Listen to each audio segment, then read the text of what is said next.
खुलुमबाय गासैबो मिडियानि नोंथांमोन आङो दिनैनि प्रेस मिटनि सिगां नोंसोरखौहाय थारमाने मागो दमासिनि हामलायनायखौ जासिहरग्रोबाय नोंसोरजों लोगोसे गासैबो थारमाने बर' माहारिफोरनो आरो जानाखि थागिबिफोर दङ बिसोरनिसिम गाहाम हामलायनायखौ आङो दमासिनि जासिहरग्रोनाय जाबाय। दिनैनि प्रेस मिट लानाया खार'ना बेनो सिगां समावहाय नोंसोरो खोनानो मोन्दोंमोन जानो हागौ सासे एक्स NDBSनि केरियार्सआ माइनमाराव थाबोदोंमोन। बुहुद बानसावलायनाय जादों बेखौ मा होनोमोनलायो हिन्जाव लाबायनो उमुक थुमुक लाबायनो होनलायनाय ओजोंहायनो माबायाव थायोमोननो माइनमाराव थानो खारदोंनो हेन थेन बुहुद खोथा ओंखारदोंमोन। दा बे मानसिखौहाय जोङो आदा बाथा आरो जों NLFB हिसाबै जोङो बिथां देरहासारखौ दायथ' होनायलाय बे मानसिखौ थांनानै लायदों आरोखि। बिथांनि मुङा माबामोन माने अनसायलां आफादाव बि अनसायलां लायोमोन अरिजिनेल नामा जाहैबाय एलसन बसुमतारीमोन। बिथांनि न'आ खुंग्रिङाव। दा खोनानाय मथेबा बियो ओजोंहाय माइनमारावहाय सना कुवारियावसो थादोंमोन माबानायनिफ्राय आफादनिफ्राय माबानानै जेब्ला गासैबो NDBफ्रा सफैजोबो हायेनावहाय माइनमारनिफ्राय अब्ला बिथाङा थाबोनाय जादोंमोन ओजोंहाय सासे बेखौ बुहुद खेब सावरायनाय जादों थांदोंमोन बिथां देरहासार इस्लारिया सोरबा EMजों सोरबा माबाजों स्पेसियेलि थारमाने बे कन्टेक्ट खालामनाया फेरेंगा आरो सावरायग्रा आरो माबा बिदाय दायथ'आ बिसोरनाव थायोमोन लायफिननांगौआ। दा आदा बाथा आरो जोंनि माखासे जानाखि माइनमारावनिफ्राय फैनाय सेंग्राफोर दङ दा केडार्स जोंनि बिसोरनि हेल्पआव जोङो ओजोंहाय मानसि फाथायहरनानै बे बिथांखौहाय माबानिफ्राय माइनमारनिफ्राय नागाफोर दोनबोदों माबासिम मा होनोमोनलायो इण्डियान बर्डारसिम ओमफ्रायो बेखौहाय इण्डियान बर्डारनिफ्राय देरहासार इस्लारि बिथाङा लानानै फैदों। दा दुखुनांथावा बेसो आं बुंनो सानो NDBनि जानाखि लिडार्सफोर दङ बे खामानिखौ बिसोरसो मावनांगौमोन। इनफेक्ट जोंखौसो बांसिन बखिबावो हेन थेन होननानै।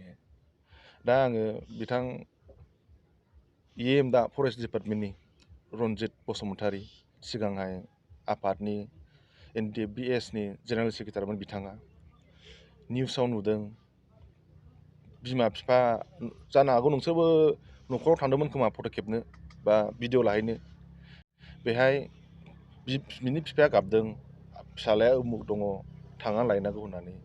आदि फेरेंगाया सिगां होनदोंमोन इलेक्सननि सिगां होनदोंमोन लायगोन होननानै भट बिबाय देरहाखांनानै लायाखै।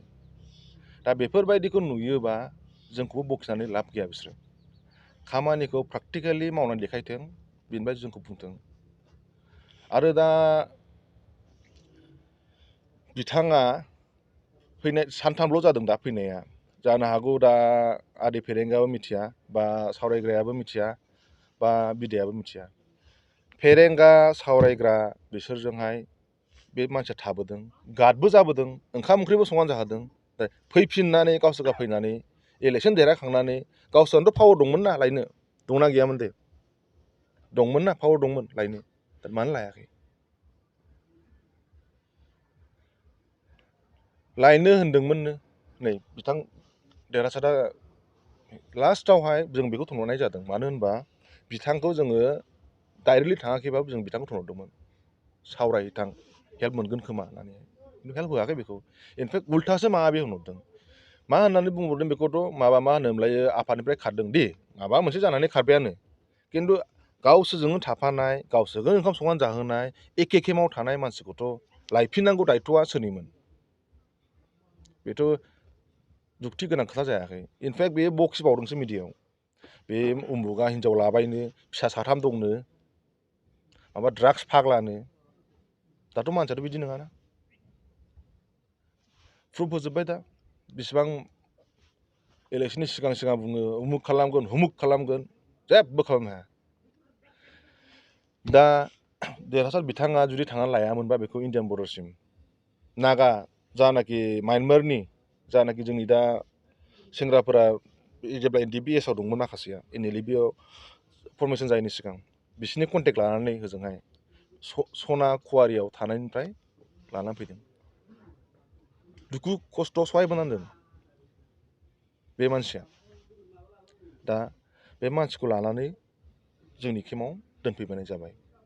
दा बे प्रेस मिटनि गेजेरजों आङो NDFBनि जानाखि दैदेनगिरिफोर दा दङ, आं गुरैयै खावलायगोन फार्स्टआव थारमाने बेबायदि दाखालामथों, समान अधिकारखौ होथों।